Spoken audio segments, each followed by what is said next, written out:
United States of America, and to the republic for which it stands, one nation, under God, indivisible, with liberty and justice for all. There he is. Sorry, Commissioner Crawford, can you hear us? There he is. Yeah, I can hear you just fine, thanks. Welcome. Roll call. Bruce Ansell. Scott Fisher. Kimberly McMurray. John Crawford. You. Jason Vanderveen. Sorry. And Sean Ward. I'm trying to make things run. All right. Okay. All right. I'm assuming there isn't any public comment. So we will start in with our presentation. We have Mr. Sitkin here to.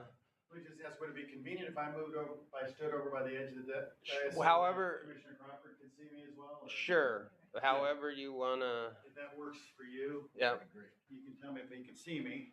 I'm not that I'm worth it. You're actually welcome to sit at the table if you like. Yeah, That might I mean- be easier.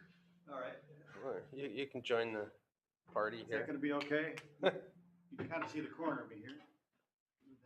There you go. Is that all right? Yeah, we can all. Okay, so I hope you all can see me from down the line.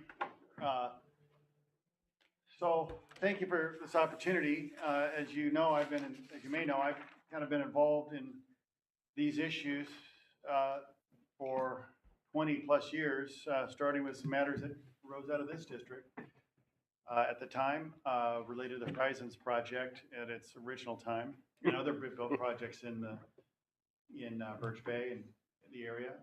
At the time, we did not represent the city of Blaine. We do now, as you know, may know. And so, at the request of the chief and the then city manager, Michael Jones, I said I would do this presentation to staff, the joint staff, and then also to the commission, and don't know that there's any conflicts between the two entities, but if there were, we'd have to cross that bridge. But this is an informational presentation. So by way of background, again, this started, I have a land use practice, and we represented fire districts. So back in the early 2000s, I got a call from Chief Fields at the time, who said, John, I've got 3,000 new units coming in to the district, and there's no way we can respond.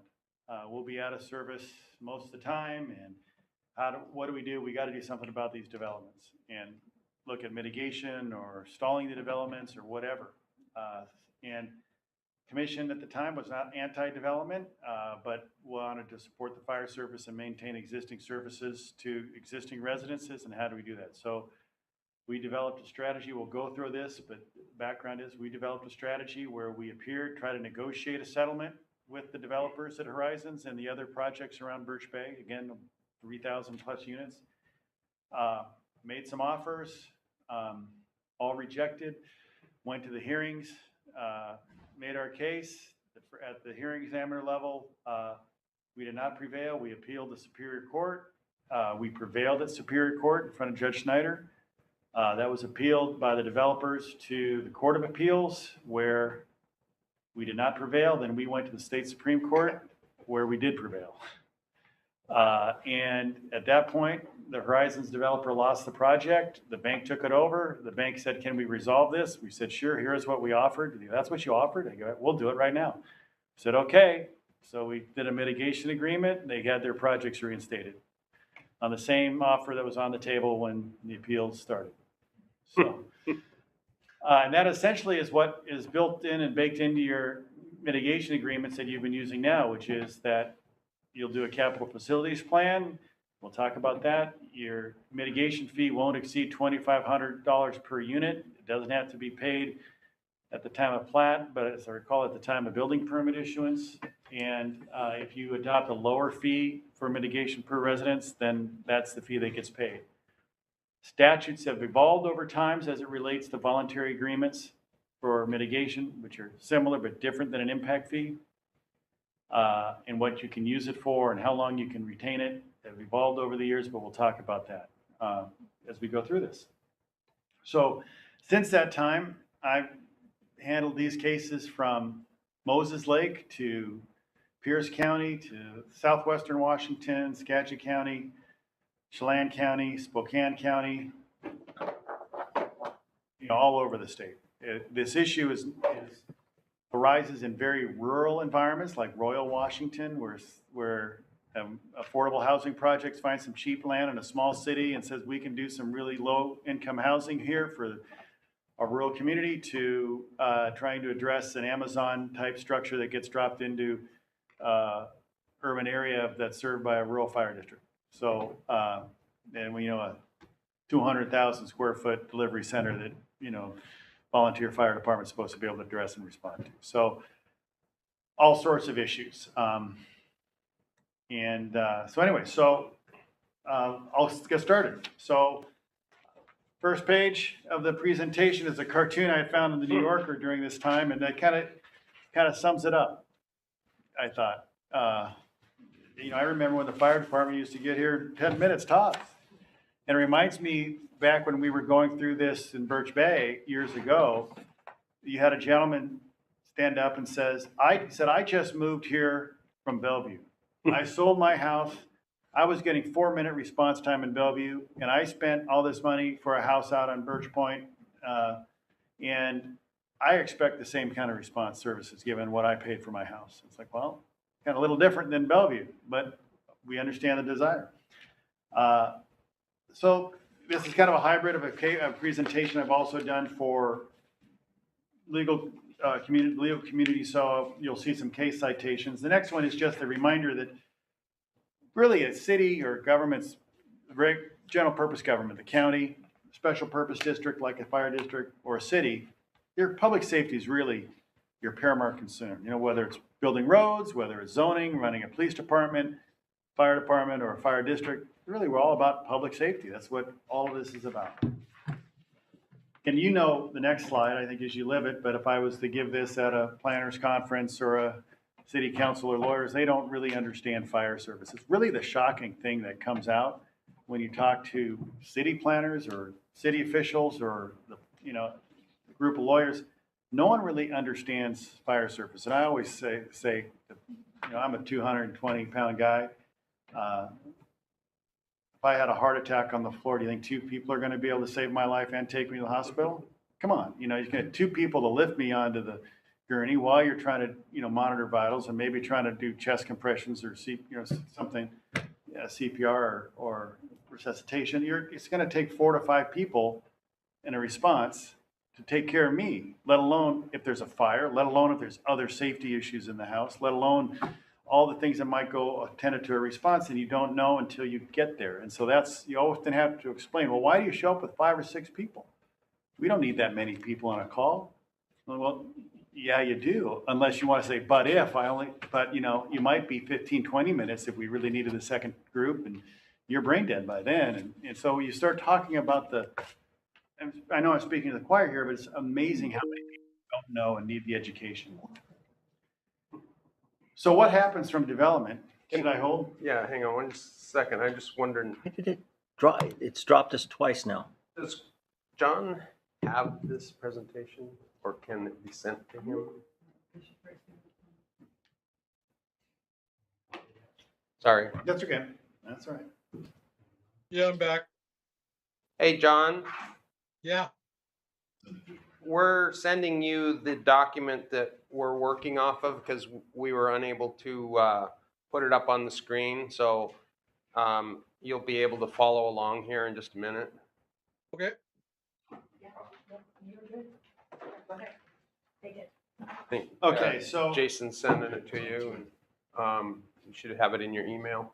And are we still live or not? Live. We're back. We're back. We're back, but okay, sorry. So the typical development, again, I'm speaking to the choir, but new demands, meaning new residences, causes new demands, which is a reduction in service to existing residences and businesses. And when you speak to the non-fire community, you have to explain the operational aspects of what that means. Why? Well, when I send a truck out from Station 1 that has a certain response area, now if there's another car accident that requires a response, where does that come from? Unless I've overstaffed or have another unit to go out, they have to come from Station 2, which may be further away. They don't understand the dynamics of fire service and response. And even the planners who are doing the zoning planning in their comp plan don't understand the nature of fire service. You have an accelerated depreciation because now what you were planning for in a certain population base, certain locations, now has more call outs. So it's a faster depreciation of your facilities and equipment, and it's added demands on staff, which can cause burnout, particularly for your volunteers. And, you know, if I'm having to keep coming out and missing my dinners or my birthday parties or whatever, I'm less likely to volunteer unless I'm volunteering for a career track opportunity. It's amazing how many times a plat process goes through and the architect or engineer didn't understand the needs of the fire apparatus to access, whether it's a turning radius around a parking lot, it's your angle of repose, if you will, your angle of your ladder to the building to get your outriggers out and how to locate that. So we've gone through and said, you know, we've attended a technical review committee meetings and said, your parking lot doesn't work. What do you mean? We have all the parking? No, you can't turn a fire apparatus like this. You have this access here. We can't get there when you park this lot. So you've got, well, that takes more time. Yeah. Yeah, but if you want access, you've got to build a way. So they look at, it's amazing how much the development community doesn't understand your needs for access, which is really their need. A necessity for assuring the necessary fire protection systems are built in and maintained. I mean, that's, as you know, it's one thing to have sprinklers. It's another thing to maintain it and test it, and who's going to supervise that over 50, 60 years. So those are the kind of typical impacts. I just say that for it's a groundwork. So next page. Now the overview of my presentation, hopefully I stop freewheeling a little bit. But really, we're talking about planning for growth, and that can start with you and your development of a capital facilities plan. We'll talk about that and how it needs to get into the city or county's comp plan, how you might respond to development proposals. It depends on that first question. If you have a capital facility plan and what's happened with it, you have the SEPA process, you have development approval criteria, and possibly a concurrency ordinance. And that last one was the linchpin of how we prevailed in Whatcom County, because Whatcom County has a concurrency ordinance, which means there has to be adequate services to serve the urban level at urban services at the time the development is going to be in place or planned for within 6 years. So we would say you didn't do that. You didn't get a land. Their county's ordinance required confirmation from the service provider. So that's what we held back. And we said you didn't have it. You can't approve the development and meet the county concurrency ordinance. That wouldn't apply to the cities, but just to the Whatcom County had that. And there's history of why they had that ordinance. But that was the linchpin of how we prevailed. Impact fees, something different that you don't have the ability to implement unilaterally. It requires the city or county to do so. And then we'll review some other legal requirements. So the key message here is you need to be familiar with your local land use processes, be it in the city or in a county. So as background, we're going to talk about growth management. And so when the Growth Management Act came about, it put certain requirements on local governments, cities and counties, not special purpose districts, cities and counties to plan for growth and assure that adequate public facilities and services exist to support the development. It's really the concept of concurrency again. And do so without decreasing current level services below local standards. So that's very loaded. What is a local standard? Who adopts it? When are you decreasing service levels? But the counties and cities are required to plan, and they're first supposed to put development into urban growth areas where there's adequate facilities. So the counties typically didn't engage fire districts throughout the state. They'd say, oh, is there adequate fire service? Well, what's the local standard? They didn't do that. And that's not solely the county's fault. In large part, I would say it's the fire district community back in the 90s didn't want to get involved. It was, by and large, the rural property owners or large districts said, you know, we want to do our thing. We just respond. We have our mill rate. We're going to collect and respond. We're not going to get into this growth management. We're not going to get into planning. We don't want to absorb that cost. Well, by not being involved, and ended up all this urban growth coming in as the cities and counties expanded to pushing it into what historically was rural, considered rural areas. Now it's urban, and you're having an urban response without having all the tools required to plan for it and address your needs. Sheriff's Department was operated by the county, so the sheriff was naturally involved or could have the opportunity to involve. Police Department by the police, but or if it's a fire department in a city, yeah, the fire department could be involved, but like a school district, fire districts were outliers, but the school districts did get involved because, and people wanted education for their kids, so they were a little more active in that growth management act development. So again, urban services are typically provided at historical levels. Public services by net definition includes fire protection and suppression. We often get into arguments that, well, that doesn't mean urban emergency services. Well, what the hell, come on.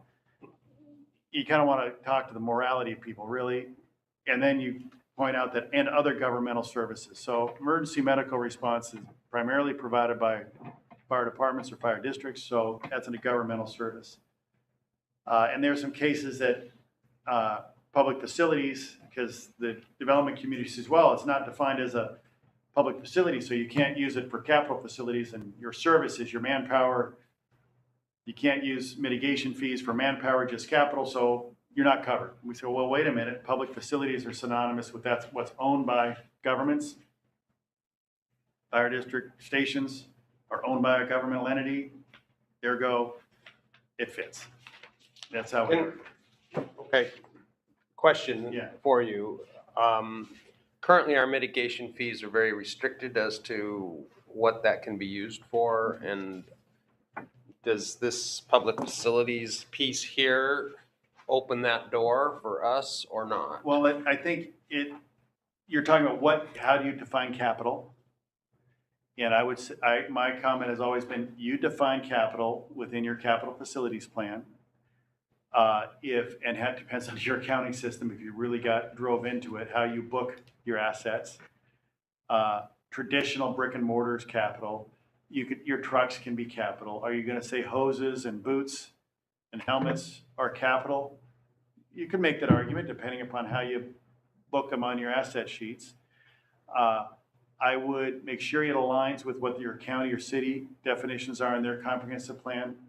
Typically, these agents, the county or cities, will just adopt your capital facility plan by reference. So if you've defined the capital in your capital facility plan as X, that's the bucket, typically. If you want to add Y into the bucket, then we have to step back and say, what would that be? And how do we define that? Then rerun your capital facilities plan. But it's usually land, building, the associated infrastructure would be capital, your trucks. If you want to add boots and hardware and hoses and things like that, I'd say, yeah, it's possible, but how did you define it in your capital facilities plan? And how are you booking it in your asset management system? What's your financial policy say? So you want to be consistent throughout the organization of how you consider capital. The auditor might take a slightly different view, but if you've defined it this way and for these purposes, they'll probably follow that. Okay, so specific to mitigation fees, which are how much, Joel? What do we charge per unit now, mitigation fee? About $1,000, 1,019. Okay, and you're saying we could go as high as 2,500, is that what? By your current mitigation agreements, that's what it said. Yeah, as I recall. But you'd have to go through your capital facility plan adoption process. Sure. To get there. All right, but right now, I'm under the impression that that mitigation money is very specific and can only be used towards new or impacts from the new development, i.e. we have a station in Birch Bay, and we can't do any upgrades or improvements to that with the current mitigation fees, is what my understanding is. So I think you're talking about the holistic system in a sense, because improvements of the Birch Bay Station can have a positive effect on your responses out here because they increase your aid or backup response over here. So your capital facility plan needs to discuss that and address how it's an integrated system. And then, so you provide the narrative and textual support of this and why an improved, because people might, the general public, this is back to misunderstanding of fire service. Why are you improving this Linden Fire Station when the demand and the impact that we're trying to address is out here? Well, if we got an extra truck in I'm making it all up here, sorry. But if I get an extra truck in Linden, my service area expands here, which means I can shrink my service area in Birch Bay without having to build the extra bay and add the truck. So I'm more cost effective to add a truck within an existing bay in Linden, expand their service area, decrease the service area, and have more response and more efficient response times in Birch Bay. I'm guessing I'm somewhere close, Chief, right? Nope, that's Spot on. Somewhere close. that's a reasonable argument. Yeah, so you need to lay that out in your capital facilities plan, and then you say in the capital, these mitigation fees will be used for capital identified within the capital facility plan. The public doesn't see it and understand it because they don't see the integrated system. They see station 3 blocks from my house. I'm paying this mitigation fee, I want it right here. The developers don't, they want to see, I paid for something, I see it, okay. They gotta understand the integrated system. Moreover, the statute says it's that which was the parties agreed to that has a direct impact. So if they've signed a mitigation agreement and it says it's to fund capital identified in your capital facilities plan and you have it on a list, it's that they've agreed to it. So that's how you try to build this around your capital facilities plan. Chief Commissioner, is that? Clear as mud, yeah. Oh, it's not easy. It's not easy. And it's not just, well, let's add this, but you got to build the case. Well, it never made sense to me why we couldn't use that money to enhance the overall system Yeah. versus, oh, well, that's a mitigation fee and it can only be used to, like you say, build another bay on here because that's where the impact area is versus saying, yeah, we need another fire truck because we can't get to the calls that we currently have. Right, and what Mr. Sicken's saying is, as long as we can make the argument that it's mutually supporting, Right, which should be very easy. it is. You just have to translate it from fire speak to, Yeah, I Public speaking. I get it. And then, I guess, who's going to ding us? Is it the auditor then is going to say you can't use this No, the mitigation auditor's fee? really not going to do that. Well, the auditor's going to look at, did you spend the money within the X number of years you're Right. supposed to? Did you refund it or not? They might do a passing look. Was this expended for something in your capital facilities plan? Okay, yeah. All right. They're not going to look up, I don't think they're going to look further and say, well, this was out in Birch Bay, not Blaine, and no, this is in the plan. We did the forecast, we did the needs analysis, we did everything, we explained why it's an integrated system. Now, the public might complain, you know, when you go through your capital facility plan adoption, you should have a public process, a public hearing, a SEPA review.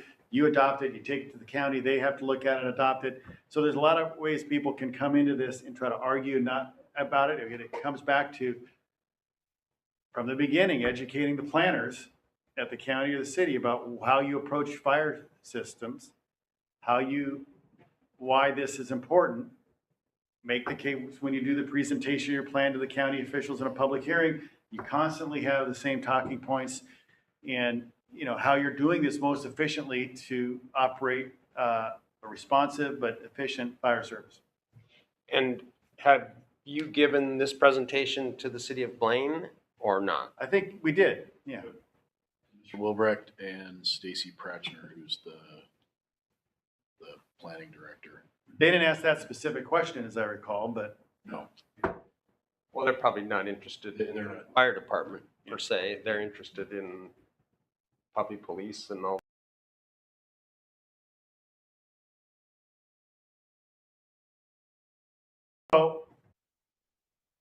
so you have, the growth management requires a capital facility plan. So we talk about a little bit about what the Growth Management Act requires. Detailed plan includes a 6-year financial plan. It cites your locational and financing information, supports the designations the county makes that show where it's adequate public facilities. Can I keep going here? Sorry, I don't have page numbers. So what we do is an outline of actions to prepare for the growth. I'm on this slide that says outline of actions. Might be a little, yeah, you're a little ahead of me there. Come back a little. Sorry, we don't have page numbers. But you develop a capital facilities plan, you'll do the SEPA review. We've talked about this, and their goal is that for the EIS the county does for their comp plan, they analyze the effect of a project on your service capacity generally in their comp plan EIS. So what is a GMA capital facilities plan? What's required? You're basically asking what new capital facilities are needed to serve the development, whether your existing or anticipated revenues are sufficient to meet those capital costs, what other revenue might be available. Could it be mitigation fees, impact fees, plan for anticipated grants to meet the revenue needs caused by development to maintain the existing level of service. So mitigation fees or impact fees should not be used to cure a deficiency. So if you're already operating below, NFPA 1710 standard or something, whatever your standard is, if you're already operating below, you can't use the mitigation fees specifically to remedy that existing deficiency. If new development causes that deficiency to decrease further, that's what you can use to bring back to the current level. So if you had a -2 and they push you to a -3, you can use mitigation fees to bring you up to a -2. I know that's not how the analysis works, but I tried to simplify it. Makes sense. So what you do is you do an inventory of your existing facilities that are owned, and you show their locations, you forecast your future needs, and this is where, you're defining what capital is for the purpose of this analysis. You look at your proposed locations and capacities, and you develop a 6-year funding plan. So the next few pages are kind of repetitive of what we just talked about, with a little more definition. You have existing inventory, you forecast future needs, and this is where we get a little bit of debate, where you adopt a low level of service. And I encourage fire districts to meet with their government, their general purpose governments, and see if you come to understanding. Because I remember the county said, well, you guys adopted NFPA 17, we're not going to do that. We're just going to go with ISO something, and it's a lesser standard. We go, really? You're going to do that? You guys take that out to the community and say that we're trying to respond at this level that you've been experiencing, and now you're going to lower it to accommodate the development? Great idea, county. You guys make that argument and we'll fight you on it.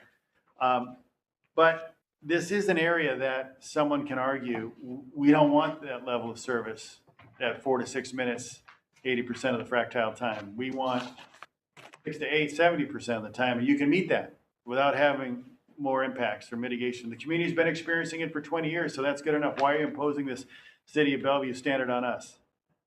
Well, because that's what the national standards are, and we say, okay, understand, your insurance rating's also likely going to go up. And you're paying it for your developer, you may not be paying it, but your customers will be, and you're not telling them. So you have to explain to the county planning agency what the effect of response time is on an ISO rating, what that can mean to an insurance for the residents. And, so we often will put in a letter into the record that, so everyone knows that, hey, we told the county that there's going to risk an insurance rating increase that's going to cause when you're in a confrontational discussion.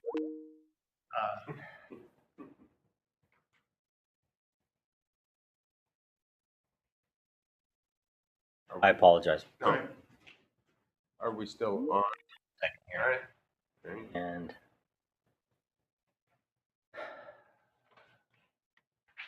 I mean, we're back. so where we currently are is probably at the limits of our ability to respond to the existing calls that we have. Our concurrency level is what, 35, 40%? 45%. So 45% of the time, we're running back-to-back calls, which means Birch Bay is out or Blaine is out, and we're running across the city to cover each other. And so now a developer comes in, i.e., we'll use Horizon as an example, who's already on the books, but now they're in the process of building 75 to 150 new residences. And then across the street from that, I can't remember, what's the development on the other side of Horizon? Sea Smoke. No, Inverness is going to have another, 80 units over there. regardless, I mean, we're adding more concurrency opportunities to our existing overburdened plan, and we have no way to pay for it. So can you just say, sorry, stop the train here? You don't have that ability. Right. You don't have that ability. That's the county's, and you could say, well, you're being a hard point today. This is where you always have to work on your capital facilities plan. You have a capital facilities plan that's been adopted in the comp plan at the county level, and I believe at the city level. And so they're gonna say, we based our zoning on your indication you could serve with this financial plan and this mitigation fee and maintain the existing level of service and absorb the new development. If you're telling me you can't and want me to pass a moratorium essentially on new development, I would tell you, I don't think the county's gonna accept that, and I don't think the city's gonna accept that. You'd have to step back, redo your capital facilities plan, show what you need, and say, we're gonna need a higher mitigation fee, or then, suspend development. And at that point, you might get that, you'll get pushback from the developers again, but that's your tack. Or ask the city to, adopt an impact fee based upon your capital facilities plan, and the county as well, in lieu of this mitigation SEPA process. The county never has been willing to do that, although you have a more progressive county council now. They may be willing to do something like that, but it's going to take a lot of education and then a lot of resistance from the development community and resistance from 2 or 3 council members, given their politics. I'm not sure how the city would respond. So if we have a current fee structure and we wanted to increase that fee, can we do that up to that limit without going through some? I would recommend you do the new capital facilities plan. You have to have the justification for the fee. You have to do the analysis, do your homework to show what the fee has to be. I mean, I think regardless of what we make the fee, it's not going to pay for what we need. Yeah, I hear you. I mean, this is not a unique scenario throughout Washington State. I mean, this is the problem of pushing growth into the rural area and then calling it urban. And saying, okay, now it's urban. And in this situation, it's not part of a city. It's not even a city urban growth area, which is more problematic. Because you might have either mutual aid agreements with the city or auto aid agreements with the city, or you've annexed the city, or it's a contract service. A lot of different things you could work out with a city if you were a city urban growth area, but this is really the anomaly. And boy, it's been a while since I looked at it, but there was at one point 12 to 16 non-municipal urban growth areas in the county, in the state. But I think that's increased. You have Sunny Slope and Chelan. You have some, I think, kind of nuanced issues in Snohomish County. You have Bayview Ridge up in Skagit County. There's another one in Skagit. You have some over in Chelan County, like I said. You had one in Vancouver, some over in not Walla Walla, but in Moses Lake area. So there's more and more. So one outside of Spokane by the airport, actually. So, I'm going to come back. The level of service, setting the level of service is ultimately, it's the county's comp plan. It's ultimately their determination. So if you had one standard for response and the county said, no, we want a lower one and we're not going to incorporate your capital facilities plan based on your more responsive level of service. We want a lower response level. That would be what they said, and then your comp plan wouldn't fit, and they may not be willing to accept your mitigation fee as a SEPA condition, or certainly not as an impact fee. And so that may be very difficult. So you have to have some engagement and alignment. And I always say, start with your performance measure requirements, your standards of cover, because you have to report performance measurements, and you've set a standard that you measure against. What is that? 50? I wrote 5233, I think, RCW, that you do your standards of cover reporting. At least start there on your measurement tool. So your capital facility plan analyzes your new facilities, locations.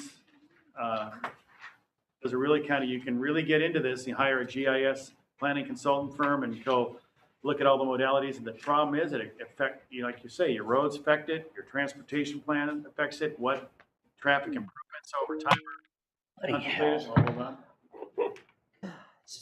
I apologize for this. We tested this out, and I kid you not, we tested this out for 3 hours yesterday, and it worked flawlessly. Yeah, but you didn't have us in the room. Well, That's my metal plate. I'm with you. Okay, so if you've done a capital facilities plan and it shows insufficient revenue that you can forecast over your 20-year planning period, you need to advise your county or city of that.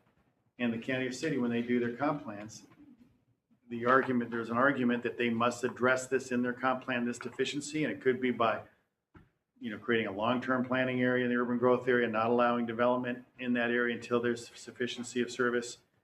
That revenue deficiency, if it's addressed in the county city comp plan, can be a basis to condition or deny development. But that issue has to be detailed in the county or the city comp plan, not just your capital facilities plan, because at the end of the day, you're not a regulatory government. So the approval of projects is up to the county or city, and you need to have the facts in the record, and they need to reflect that in their comp plan, because their decisions are going to be based on their comprehensive plan policies. And that's why you wanted to have a comp plan, a capital facilities plan that's incorporated into their comp plan. Then you can argue you need to look at our capital facilities plan, which is part of Whatcom County's comp plan.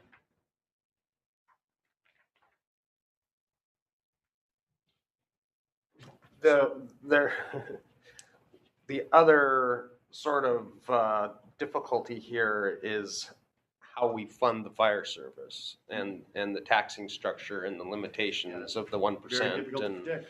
and all of that, which, is sort of outside, I think.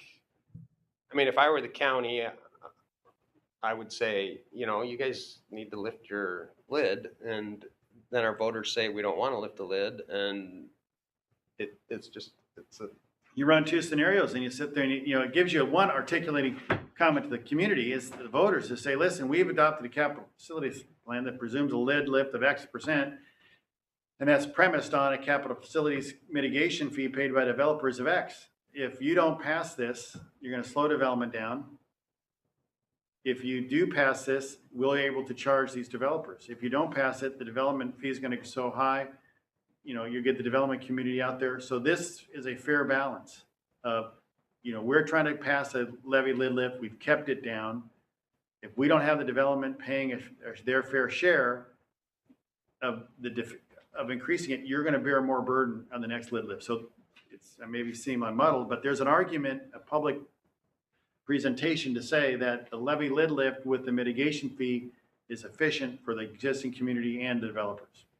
And otherwise you'll raise it possibly for both, depending on the scenarios. So with the mitigation fee, you have to expend it, just so you remind, this is one of the statutory evolutions. Different than an impact fee, a mitigation fee has to be expended within 5 years of refund. Right. The impact fee is 10 years.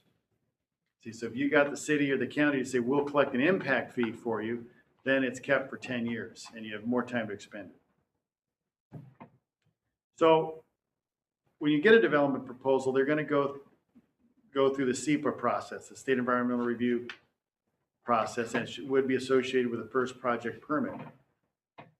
You're to receive notice. And when we started this 20-something years ago, you weren't getting notice. You had the local fire marshal, nice guy, kind of take care of things for the districts. Well, wasn't that case. Tom happened to see a bunch of notices on his desk somewhere that, no one had paid attention to him in the past, and that's how Chief Fields jumped up on it.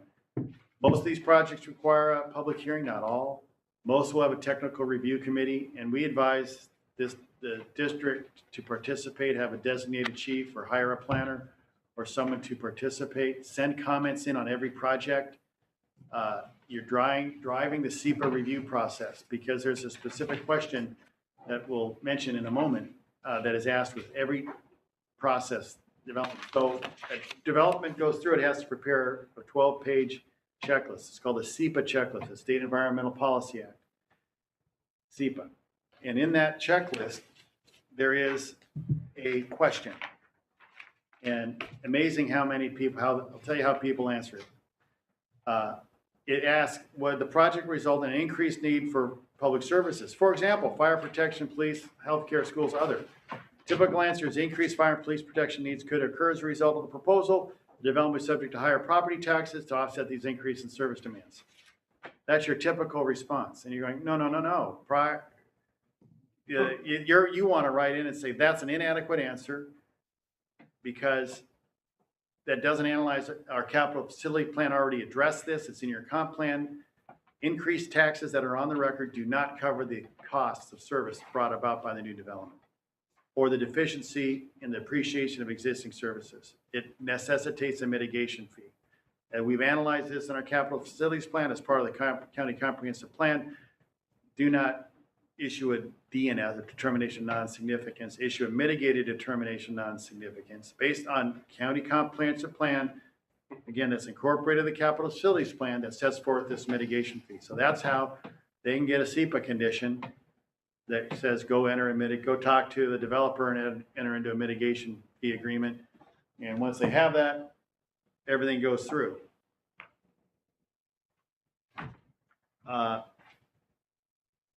There's some case law that talks about, the rule of reason standard for these answers at a reasonably thorough discussion. And we say, gosh, just saying taxes cover it isn't a thorough discussion. That's rather cursory. The key time to address these issues, when the comp plan occurs, they do what's called a non-project SEPA review. It's not project level, it's more of a planning level review, but they do a SEPA review, and that's a critical time to also comment about what your capital facility plan is, the impacts of new development on increased times, and how, if you're changing the densities, changing the zoning, putting more population in the urban growth area, you need to analyze the effect on the capital facilities and our response times. And then we say the district is willing to work with you to get together. We need to share our information data. And so when they're going through their comp plan updates, you really need to get involved because that's the foundation for everything else that's going to follow for the next 20 years when the county does their planning. Because they do a comp plan update, they're going to take the population projections from the state. The Office of Financial Management will have given the county population projections for 20 years. They have to update their comp plan about every 6 and 10 years. It's going to put new growth in, new density. That's when you want to first start this discussion because that's the best time to challenge their comp plan and this issue. It's harder with the further down a development path you go when you get to project developments. I've given you tools to do it, SEPA, concurrency, but the best place is when they're doing the original comprehensive planning, saying you can't put this growth here without planning for fire. And we're here to challenge you if you do that. And that is the early stages of addressing the issue, and it's the best place to challenge it. Do you know what cycle those comp plans are on? It's like they're usually 6 to 10, and I don't know where the county's at right now. We can contact the county staff, and they'll tell you where they're at. It may even be online if we Google it up. I think their county's coming up in about a year and a half. Yeah, so now, quite frankly, now's the time to start, hey, here's our comp plan. We're already seeing growth. We're going to have to update this. We're going to start this process. We want to be on the same cycle as you because they'll get into this, well, you did it effective 2023 and we're on a 2025 to 2031 cycle. It's like, okay, guys, then we'll do it 10 years so we overlap, but, let's talk about this planning well in advance so we're coordinated. And you may look at hiring a planning consultant to help you with this, depending on the order of magnitude, but it's good to get some experts that are used to doing this. And some firms have developed models. Central Pierce, we helped them through a series of processes a couple years ago, and they hired Mal Foster Alonji, who did a huge effort in analyzing all the impacts in a time, like I said, very urban areas, Frederickson area, that kind of East Pierce County, Central Pierce County areas. They did a lot of geographic information system, GIS system modeling for that. They had a chief at the time who came from the city of Vancouver, Pierce, Pierce County, Chief Olson, Dan Olson, and he's since retired, but he was really pushing this issue and We were challenging the comp plans, we were challenging the updates, we took on the Master Builders Association. We had the mitigation fee we were pursuing and a capital facilities plan updates. Same time adopting new residential fire protection standards because they were, had programs to adjust the setbacks to 3 foot.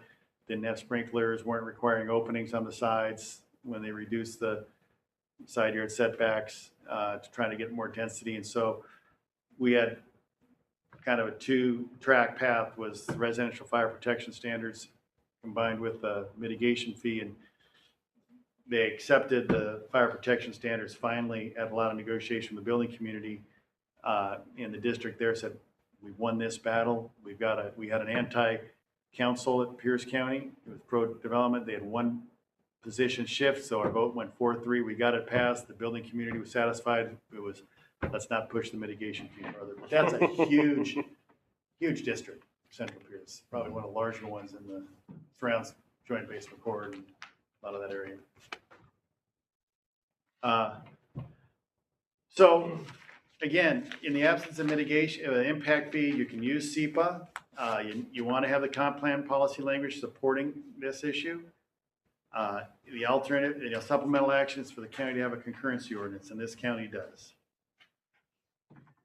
If they don't agree, developer doesn't agree to voluntary mitigation, the option is for the county to deny development or require an environmental impact statement, require them to do the study. Quite frankly, developers yip and moan about, $1,000, $1,500, $2,000. In this market, $1,000 could be tomorrow, could be increased. Come on. And you've already made your investment, bought your lumber packages, built your roads, and you're just not getting as much upside in your profit. And so we could delay it 3 months or create uncertainty. And don't you want certainty? Isn't that a value? And so usually they agree. If you don't get too aggressive with the fee. Okay, impact fees. Similar rules, it has to be adopted by the county or city. You can't do that. It's only for facilities identified in the comprehensive plan, which again, your capital facilities plan. We talked about how to structure that. You typically would adopt it for each type of development, single family, multifamily, commercial, industrial, hospital, governmental, whatever it might be. Keeping them in a separate account must be returned if not spent within 10 years. And again, it's only for the additional demand created, not curing deficiencies. It must be a proportional share that includes costs of the facilities and adjustment for prior payments, available of other means for payments, and credits for any land dedication. So if someone came in and said, I'm going to dedicate land for a fire station, you hear that from developers all the time. We ended up by near Clay Ellen. Well, we'll develop, we got this 5-acre parcel. It'd be perfect for your fire station. But yeah, right. Well, that road closes in the winter to the snow. It's not really functional, but thanks. So it's just interesting. So I tried to give you a couple. This is where it gets complex, is how you do a formula for the fee. It's usually based on the cost of service to response to occupancy types. And you base your projections of population based on the GIS mapping, which comes back to your service areas within response times. And that's why I say it's good to have a planner that has GIS capacity, because it's not a simple A plus B equals C type of formula. It's where's the population being loaded? Where's the demand? What's the effect on your existing facilities? What's your response times? What are the occupancy? Is this more industrial? So there's more call-outs or less call-outs? And so where's the growth being projected? So how would the fee be proportionally applied? And you try to make it as objective as you can, but at some point you're doing calculated estimates. Try to cover that. We covered some of that. You factor future revenue, as I mentioned. Concurrency. The local governments can adopt a concurrency ordinance. They don't have to. They have to for traffic, but they're not required to for any other public service. So, but they can. And Whatcom County has one, a 2080-212, as I recall. I beat it in my head 20 years ago. And Yes, the side story is that I can remember this county had an outside attorney, Sandy Mackey, out of Olympia, was helping them with their very first set of comp plans and development regulations under GMA, and they knew they were going to get challenged. And so on some of these issues. And so at the 11th, Is that you or you? Who's buzzing? It's not me.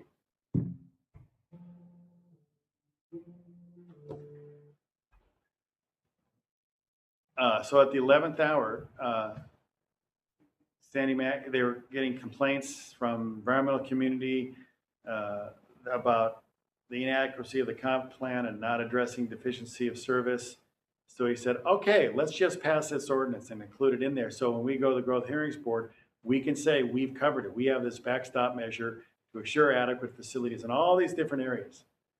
And so they passed 2080-212 at the last minute, and that's what we ended up using as our tool and prevailed in the Supreme Court. So it's kind of interesting side note that the county challenged us, wouldn't support us on it, but it was their ordinance that we used to prevail on. They did it to stop a challenge.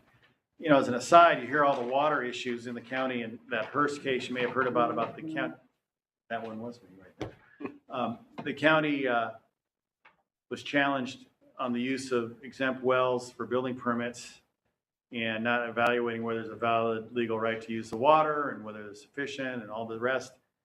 And I can remember when the fire district was looking for support in the early 2000s for this challenge, we talked to the environmental community and we said, you know, you guys should be here with us because you're going to have all these issues come about on this issue. This is really the growth management, growth control issue that we're arguing. And so why are you sitting on the sidelines? We don't want to get in fire issues. Okay, you're gonna be doing this again. And so sure enough, they did. But at the same time, given the politics of the commissions and fire districts, we didn't want to tie ourselves too closely because that may not Mary's politically uncle. align with everybody.